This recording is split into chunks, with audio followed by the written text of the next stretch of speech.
My name is Evelyn Carter. I'm 26 years old. And on what was supposed to be the happiest day of my life, I found out that love can vanish in the span of a heartbeat, and that betrayal sometimes wears the face of family. It's strange looking back now. For years, I thought my life was unfolding exactly as it should. I met James when we were just teenagers, awkward, hopeful, full of dreams that seemed simple back then. He was charming in that quiet, dependable way that made people instantly trust him. By the time we got to college, he wasn't just my boyfriend. He was my future. We were the couple everyone envied. We talked about everything, where we'd live, how many kids we'd have, even what kind of dog we'd adopt one day. And then there was Tasha, my younger sister. Tasha was the kind of person who drew attention without even trying. Effortlessly magnetic, a little impulsive, and used to getting what she wanted. She and James got along unusually well. They'd joke together, send each other memes, and sometimes hang out without me. At first, I thought it was sweet. I remember telling my friends, it's great when your family and your partner actually like each other. I wanted to believe it was a sign of a healthy relationship. But sometimes, I'd catch James looking at her a little too long when she laughed. Or I'd see her watching him from across the room, her smile lingering for a moment too long. They had this unspoken understanding, like they shared an inside joke I wasn't part of. I brushed it off. I told myself not to be paranoid. That's what trust is, right? Looking back, I realized that I confused trust with denial. The months before the wedding were chaos in the usual way. Dress fittings, guest lists, my mom stressing about the floral arrangements. James was more distant than usual, but I chalked it up to nerves. He'd always been calm, collected, not the overly expressive type. Still, something felt off. When I asked if everything was okay, he'd give me that same soft smile and say, "You're overthinking again, Ev." And I wanted to believe him. The morning of the wedding, the house buzzed with excitement.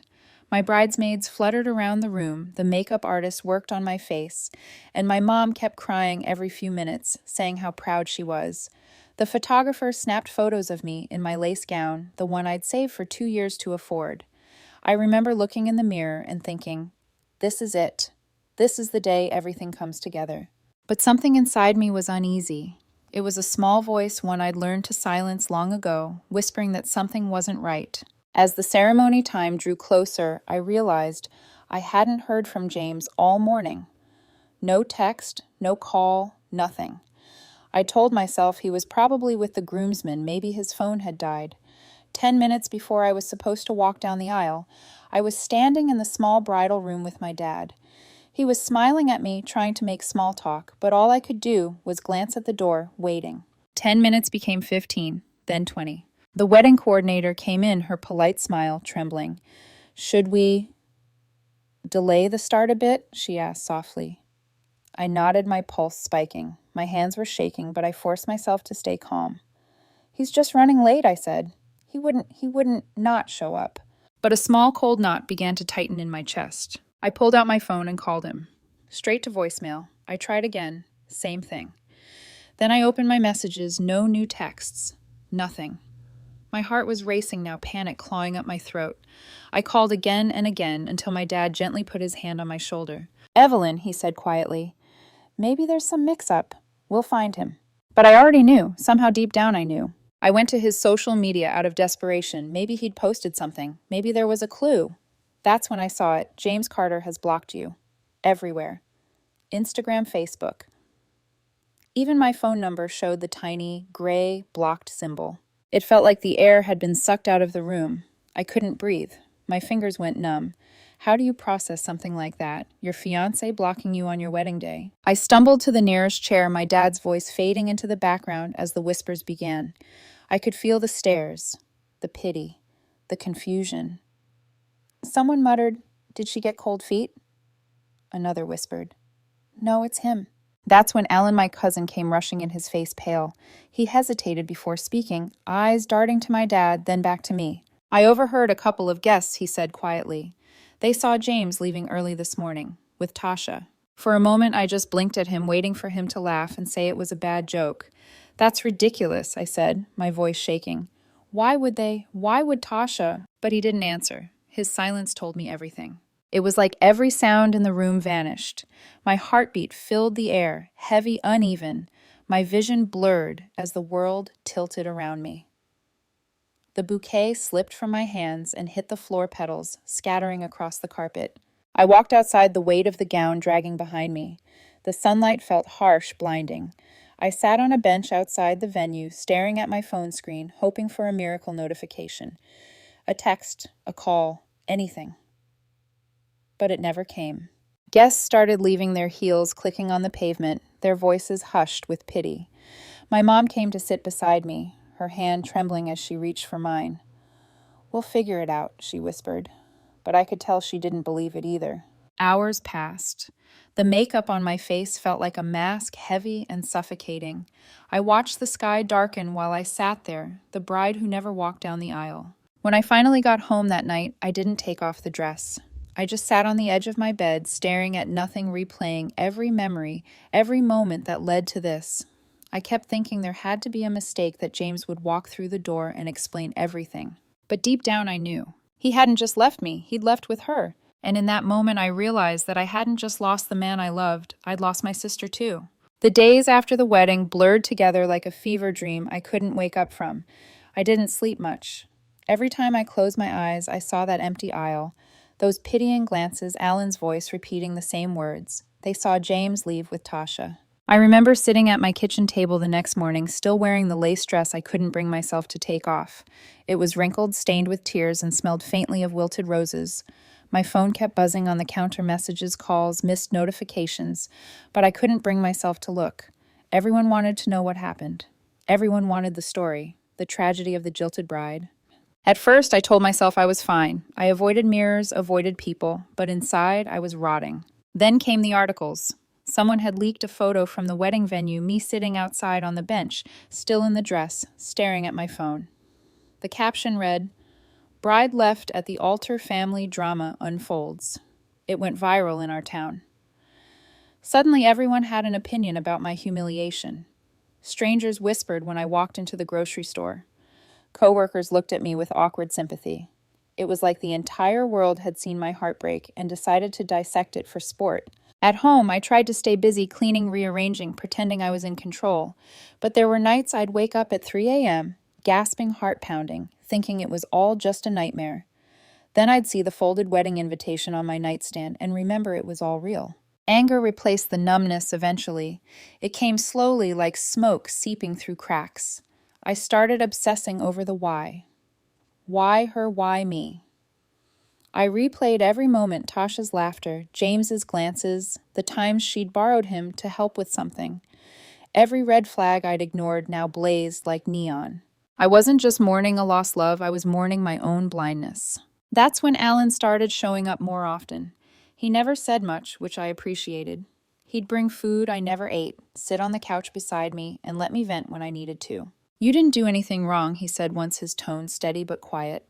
"Some people confuse kindness with weakness. You trusted the wrong ones." I wanted to believe him, but guilt has a way of making you think betrayal is your fault. A week later, my mom called. I didn't answer. Then she sent a voice message that I listened to at 2 a.m. "Evelyn, sweetheart, please come home. We don't know what's gotten into Tasha. She says it wasn't planned, that she didn't mean for any of this to happen. Please don't shut us out. We're still a family." Still a family. The words made me laugh bitterly. Because if we were a family, how could they have let her do this to me? When I finally went outside again, I noticed people staring. The florist who'd done my bouquet looked at me with a mix of pity and curiosity. "You holding up okay, dear?" she asked. I just nodded. How do you tell people that your heart feels like an open wound? I tried to throw myself into routine morning runs, therapy, anything to keep me moving. My therapist, a calm woman named Dr. Patel, sat across from me during my first session and asked, "When did you stop trusting your own instincts?" That question hit harder than I expected. I stared at the floor for what felt like an hour before whispering, "The moment I convinced myself jealousy was worse than heartbreak." Dr. Patel told me something that stuck. Betrayal doesn't always destroy trust. Sometimes it redirects it. You just have to decide who deserves it next time. I wanted to believe her, but it felt impossible to imagine a next time. Weeks passed. I stopped crying not because I was healed, but because I was empty. My phone stayed silent. No calls from Tasha, no messages from James, not even an apology. That silence said more than words ever could. Then one evening, Alan stopped by with takeout. You should eat, he said, handing me a box I didn't open. We sat in silence for a bit before he spoke again. You know, I heard something. He hesitated, gauging my reaction. A friend of mine saw them, James and Tasha. They've been keeping low, staying at some place outside the city. My stomach clenched. Together, he nodded slowly. Yeah. But they didn't look happy. He looked well. He looked like someone who made a deal with the devil. That image burned into my mind. James, tired, regretful, trapped. It should have made me feel better, but it didn't. It just made me realize how far gone everything was. That night I couldn't sleep. I went through my phone, scrolling through old photos, James smiling at me during our engagement shoot, Tasha standing next to me in a bridesmaid dress, pretending to be proud. My thumb hovered over the delete button, but I couldn't do it. Not yet. Then I went online. I looked up both of their profiles. Gone. Deleted. Or maybe blocked. Either way, it was like they'd vanished. Erased every trace of me, of us, from their lives. I stared at the blank screens and felt something inside me crack. It wasn't rage this time. It was clarity. They weren't hiding because they were ashamed. They were hiding because they didn't want to face the mess they made. That realization didn't fix anything, but it changed something in me. For the first time since that day, I stopped asking why. Because maybe there wasn't an answer that would make sense. Maybe the only thing left to do was accept that the people you love most can destroy you and still sleep peacefully after. I looked out the window that night, the city lights flickering against the glass, and whispered to no one. If this was supposed to break me, they should have finished the job. By the time autumn rolled around, I thought I'd finally reached a kind of uneasy peace. The worst was behind me, or so I told myself. I'd moved into a smaller apartment across town, far from the places that reminded me of James or Tasha. My morning started with a jog through the quiet park headphones and pretending the world hadn't seen me fall apart months before. My therapist said I was rebuilding my narrative. I just called it survival. Some days I even caught myself laughing again at something Alan said, or at a stupid meme my coworker sent. Life felt almost normal. The ache hadn't gone away, but it had dulled into something bearable. Then one Tuesday night, everything shifted. I had just finished washing the dishes when my phone buzzed on the counter, an unknown number. Normally I would have ignored it. But something in me, some strange, restless instinct made me pick up. Hello. There was a pause, and then I heard a voice I hadn't heard in months. A voice I used to know better than my own. Evelyn, it's me. For a second I froze. I actually thought I'd misheard him. My mind couldn't process it. James, I whispered. He sighed, the sound rough and hollow, like someone who hadn't slept in days. Yeah. I needed to talk to you. Every muscle in my body went tense. My heart pounded so hard I thought he could hear it. I gripped the phone tighter, knuckles white. You have no right to call me, I said quietly. Not after what you did. I know, he said quickly. I know I don't deserve it, but please just hear me out. I wanted to hang up. I should have hung up. But curiosity is a cruel thing. It makes you chase pain just to feel something familiar. So I stayed silent. He started talking fast, like he'd been rehearsing it. I made a mistake, Evelyn. A massive one. I thought I loved her, but it wasn't love. It was... He stopped, his breath shaky. It was guilt and manipulation. She told me things about you that I believed. I felt my stomach twist. What kind of things? That you were cold, he said. That you were only marrying me out of convenience. That you... He faltered. That you'd said you didn't want kids. That you didn't really love me anymore. She said she'd seen messages proving it. I don't even know how I could have been so stupid. I closed my eyes, a single tear slipping down before I could stop it. You believed her over me. Your fiancé on our wedding day. He didn't answer right away. She showed me screenshots, he said finally. Fake ones, I guess. I see that now. But at the time, it felt real. She said you were planning to call off the wedding, that you'd been stringing me along. For a moment, the room spun. I leaned against the counter, breath trembling. So you didn't even talk to me. You didn't ask. You just ran away with her. I thought I was saving myself from being humiliated, he said softly. Turns out that's exactly what I did to you instead. There was a long silence. I could hear him breathing, waiting for me to say something. But I didn't. My throat felt raw. He went on, voice breaking. I read your messages finally, the ones you sent that morning. I should have listened. I should have known Tasha was lying. I don't even know who she is anymore. I almost laughed bitterly. Oh, now you realize she's not who you thought. Congratulations, James.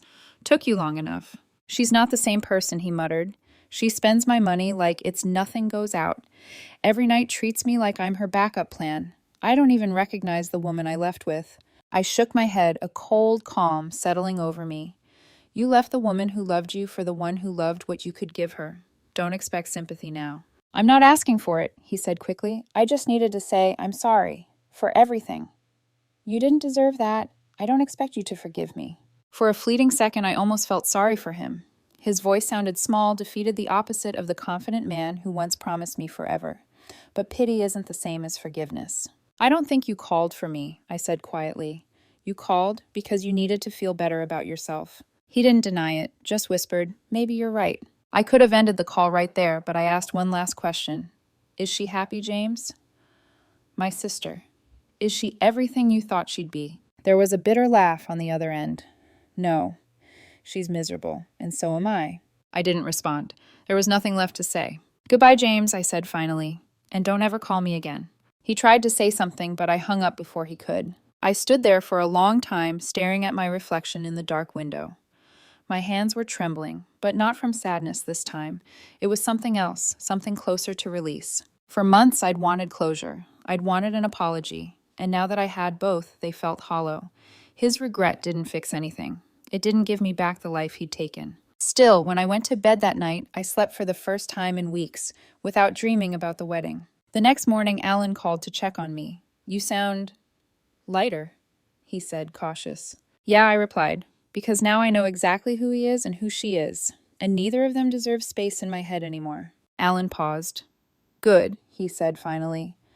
Just don't let them back in. People like that, they always find ways to knock again. I laughed softly. If they do, I said this time I won't answer. But even as I said it, I couldn't shake the feeling that the story wasn't over yet. Because deep down, I knew my family and my mother especially wasn't done trying to fix what could never be fixed. The morning after James's call, I woke up with a strange calmness, as if my emotions had burned out overnight. The air in my apartment felt lighter, cleaner somehow. For the first time in months, I brewed coffee without feeling the weight of someone missing across the table. I even smiled to myself, thinking that maybe, just maybe, the worst was truly behind me. Then my phone buzzed. It was a message from Mom. Hey, honey, we haven't seen you in so long. How are you? Maybe come by for dinner tonight. I stared at the screen. Her tone was so casual, so out of place, that it almost made me laugh. We hadn't spoken since the wedding. The last time I saw her face, she couldn't even look me in the eye when I told her James and Tasha had disappeared together. Still, part of me wanted to believe she was reaching out to make things right. Maybe this was it, the apology, the acknowledgement, the closure I never got from my family. Against my better judgment, I replied, Sure, what time? That evening, I drove to my parents' house. The neighborhood looked the same, but something about it felt foreign, like I was returning to a version of myself that no longer existed. When I stepped inside, the scent of my mother's cooking hit me. Baked chicken, rosemary, garlic. Familiar. Comforting. Disarming. Evelyn, Mom, said, smiling too wide. You look wonderful. I hugged her stiffly. Thanks, Mom. Dad appeared from the living room, newspaper in hand.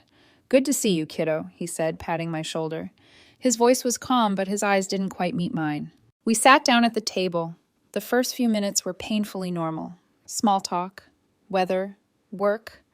My mom asked about my apartment, whether I was eating well. I could almost pretend things were fine until she said his name. So she began setting her fork down. I heard James called you.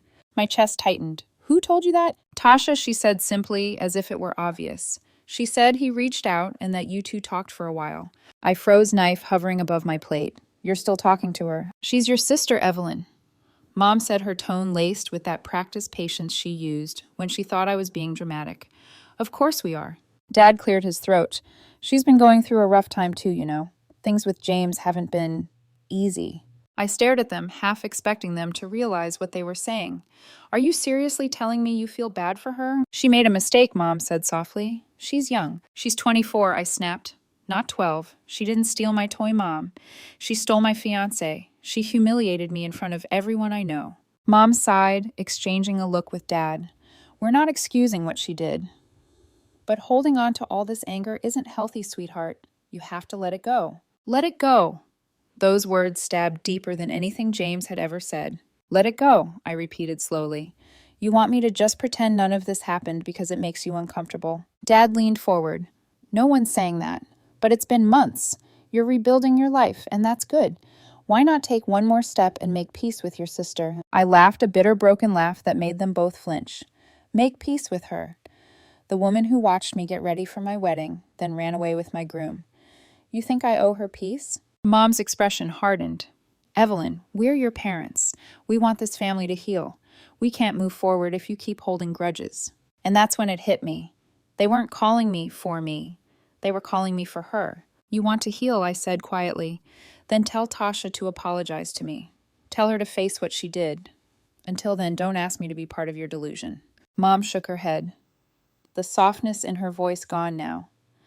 You've always been stubborn.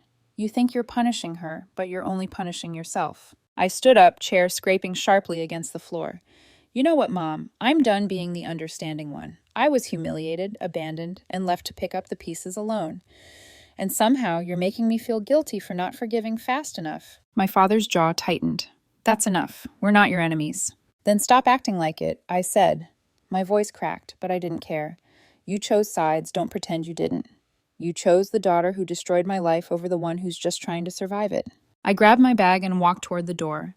Mom called after me, voice trembling between anger and desperation. If you can't forgive her, maybe you're not interested in being part of this family anymore. I left without looking back. The drive home was a blur of headlights and tears. I didn't even remember how I made it to my apartment. When I finally walked in, the silence hit me like a wall. I slid down against the door, shaking, trying to breathe. The anger was burning hot in my chest, but underneath it was something colder grief. Not for James, not even for Tasha. For my parents. For the realization that they'd never truly see me. Over the next few days, the messages started. Mom sent long paragraphs about how life is too short for resentment. Dad tried to be the mediator, saying things like, "You're both our daughters. We can't take sides." But silence became my only answer. Then one night, Alan showed up with 2 cups of coffee. I must have looked worse than I thought because he didn't even ask to come in. He just did. They called me, he said, handing me a cup. Your parents. Of course they did, I muttered. He sat beside me on the couch. They don't get it. They've always protected Tasha from herself, from consequences. You're the strong one, Evelyn. They rely on that too much. I stared into the steam rising from my coffee. I'm tired of being strong, Alan. I know, he said quietly. But strength doesn't always mean forgiving people who don't deserve it. Sometimes it just means refusing to let them rewrite your pain. I felt tears sting my eyes again, but this time they weren't from weakness. They were from recognition. Someone finally understood. Before he left, Alan said something that stayed with me. They're going to push harder now. They can't stand the idea of you being fine without them. He was right. Because a few days later, another message from Mom arrived, one that crossed every line. If you can't forgive Tasha, maybe you don't want to be part of this family anymore. I stared at it, hands trembling. It wasn't just a message, it was an ultimatum. And for the first time in my life, I realized I didn't fear losing them anymore. I must have read my mother's message a dozen times before my mind even registered the words. If you can't forgive Tasha, maybe you don't want to be part of this family anymore. It wasn't concern. It wasn't love. It was control, the same quiet, suffocating kind my parents had perfected over the years. They wanted a picture-perfect family, even if it meant painting over the bloodstains. I turned off my phone, placed it face down on the counter, and just stood there in the dark for a long time. The city outside was alive, traffic laughter, people going about their ordinary nights. But inside my apartment, the air was still thick with the kind of silence that presses against your chest until you can't breathe. When I couldn't hold it in any longer, I called Alan. They're giving me an ultimatum, I said as soon as he answered. Forgive Tasha or lose them. He sighed, not surprised. I figured they'd go there eventually. They're not asking you to forgive her for peace, Evelyn. They're asking because it's easier for them if you pretend none of this happened. His words landed like truth I'd known all along, but hadn't wanted to face. I can't keep doing this, I whispered. I can't keep being the one who bends just to keep everyone else from breaking. Then don't, he said simply. You've already lost enough. Don't lose yourself too. After that call, I sat by the window, staring out at the city lights. I thought about everything I'd been through, not just the betrayal, but the way I'd let it shape me. For months I'd been reacting. To James, to Tasha, to my parents.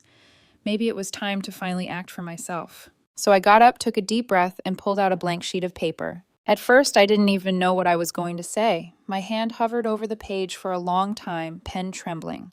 But then the words came quietly at first, then faster, heavier, as if they'd been waiting for this moment to escape. Mom, Dad, I've spent months trying to understand how you could still stand by Tasha after what she did. I wanted to believe that family meant protecting the one who was hurt, not the one who caused the hurt. But now I see that what you really want is comfort, not truth. You've asked me to forgive before she's even asked for forgiveness. You've asked me to erase my pain so you can keep pretending we're still a happy family. But I can't do that anymore. I won't. This isn't about holding a grudge. It's about respecting myself enough not to hand my heart back to the people who crushed it. If that makes me the bad daughter, then so be it. You say families forgive, but real families protect each other. Real families take responsibility until you understand that there's nothing left for us to talk about. Evelyn. When I finished writing, I sat there for a while, staring at the ink glistening under the lamplight. My hand ached, but my chest felt lighter than it had in months. I folded the letter carefully, slipped it into an envelope, and sealed it shut with shaking fingers. It was well past midnight, but I couldn't wait. I threw on a coat and walked to the nearest mailbox, the city unusually quiet for that hour. The streetlights cast long golden shadows as I slid the letter in and heard it fall with a soft thud. That sound, that tiny final click, felt like the closing of a door I'd left open too long. The walk home was cold, the kind of cold that cuts straight through fabric and into your bones. But for once, I didn't mind it. It matched what I felt sharp, clear, honest. When I got back to my apartment, I stood in front of the mirror and looked at myself. My eyes were swollen, my hair messy, but for the first time I saw strength there. Not the kind that smiles through pain or keeps the peace. Real strength, the kind that walks away. A few days passed before I heard anything. My parents didn't reply to the letter. Instead, I started getting messages from distant relatives, cousins, aunts, people I barely spoke to, all saying variations of the same thing. Your mom's heartbroken. You should reach out. Tasha feels awful. She's trying to fix things. Life's too short for family feuds. It was exhausting. Every message felt like another hand pulling me backward. Then Alan showed up again one evening, holding 2 coffees and wearing that quiet, knowing expression he always had when something bad was coming. Word travels fast in this family, he said. Your letter? Hit a nerve. I groaned. Let me guess, they're saying I overreacted. Pretty much. But that's not all. He hesitated. I think you should know Tasha and James. They're over. My breath caught. Over. He nodded. He left her a few weeks ago. Apparently she drained his savings and got caught lying about a pregnancy. He packed up and disappeared. For a moment, I didn't know how to feel. I should have felt vindicated, maybe even smug, but I didn't. There was only a quiet emptiness. So she's finally dealing with consequences, I said flatly. Alan studied me. You're not happy about it. I shook my head. No, because it doesn't fix anything. She still did what she did. He still left me the way he did. Their punishment doesn't erase my pain. Alan nodded slowly. That's how you know you've grown. Revenge stops mattering once peace becomes the goal. That night I couldn't sleep. I lay in bed staring at the ceiling, thinking about everything Alan had said. He was right, I didn't want revenge anymore. What I wanted was closure. But closure, I realized, doesn't come from seeing others suffer. It comes from knowing you've stopped needing anything from them. When I woke up the next morning, sunlight poured through the blinds, washing my apartment in gold. I made myself coffee, sat by the window, and felt something I hadn't felt in almost a year. Freedom. And for the first time, I smiled without guilt. It had been 3 weeks since I mailed the letter, and the silence that followed was almost beautiful. No calls, no texts, no one showing up at my door with guilt-laced smiles or family-first speeches. The noise that had haunted me for months was finally gone, and in that quiet, I found something I didn't even know I'd been craving: peace. My parents must have read the letter by now. Maybe they cried. Maybe they got angry. Maybe they dismissed it as another one of Evelyn's dramatic phases. It didn't matter. For once, I wasn't writing to get a response. I was writing to end something, and that ending was enough. I started noticing small changes in my life, the kind that sneak up on you when you've stopped trying so hard to heal. I began waking up earlier, not because I had to, but because I wanted to see the sunrise. I signed up for an art class. I reconnected with a friend from college. I even genuinely laughed at a terrible joke Alan made about my cooking. Alan stayed my constant through all of it. He never tried to fix me. He just showed up when I needed company, made sure I ate something that wasn't instant noodles, and occasionally dropped wisdom disguised as sarcasm. One night, as we were sitting on my balcony watching the city lights flicker, he turned to me and said, "You know, you're starting to look like yourself again." I smiled faintly. "And who's that?" "The Evelyn who doesn't wait for people to apologize before she moves on." His words sank deep, because that was the truth. I wasn't waiting anymore. Not for James, not for Tasha, not even for my parents. I had learned that forgiveness and reconciliation weren't the same thing. One could happen quietly in your heart without needing the other. Still, part of me wondered if my parents had really meant it, that threat about cutting me off. A small childlike hope lingered, whispering that maybe they'd come around, that maybe they'd realize losing me wasn't worth protecting Tasha. That hope shattered a few days later. It started with an email from Dad. The subject line was just family. For a long time, I stared at it without opening it. Then curiosity won. "Evelyn, we received your letter. Your mother cried for days. We understand you're hurt, but this anger isn't helping anyone. Tasha made mistakes, yes, but she's still your sister. You don't have to talk to her, but we can't continue this Cold War forever. You're isolating yourself from everyone who loves you. Please think about what family means. We'll always be here when you're ready to come home, as long as you're willing to move forward." I read it twice. It wasn't cruel. It wasn't hateful. But it wasn't understanding either. It was guilt disguised as love. An open invitation with conditions attached. I deleted it without replying. When I told Alan later, he just nodded. "That's not an olive branch," he said. "That's a leash." That night I did something symbolic, small but powerful.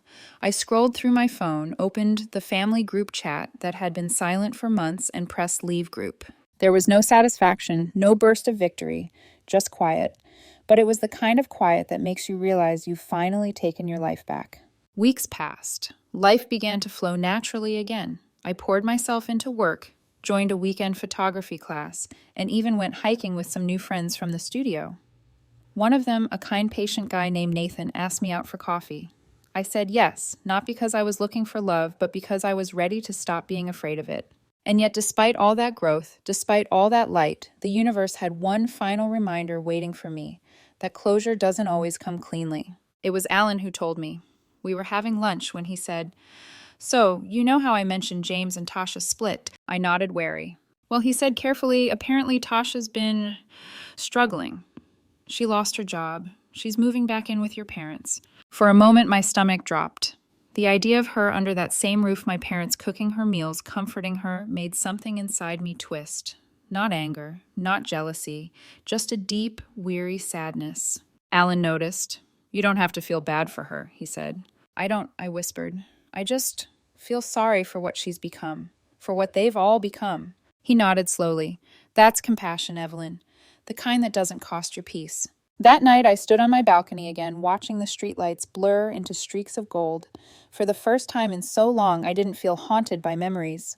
There was no weight pressing on my chest, no invisible strings tugging me back. In the silence, I thought of everything I'd lost and everything I'd found because of it. James's betrayal had broken my heart. Tasha's betrayal had broken my trust. But my family's betrayal, that had broken my illusions. And once illusions shatter, you finally see the truth. I whispered into the night, as if saying it aloud would make it real. They took my wedding, but not my life. The wind carried the words away soft and final. I turned back inside, closed the balcony door, and smiled to myself. Not a smile of victory, not even of relief. Just peace, the quiet, steady kind that comes when you stop looking backward. Whatever came next, I knew one thing for certain. This story, my story, no longer belonged to them. It belonged to me.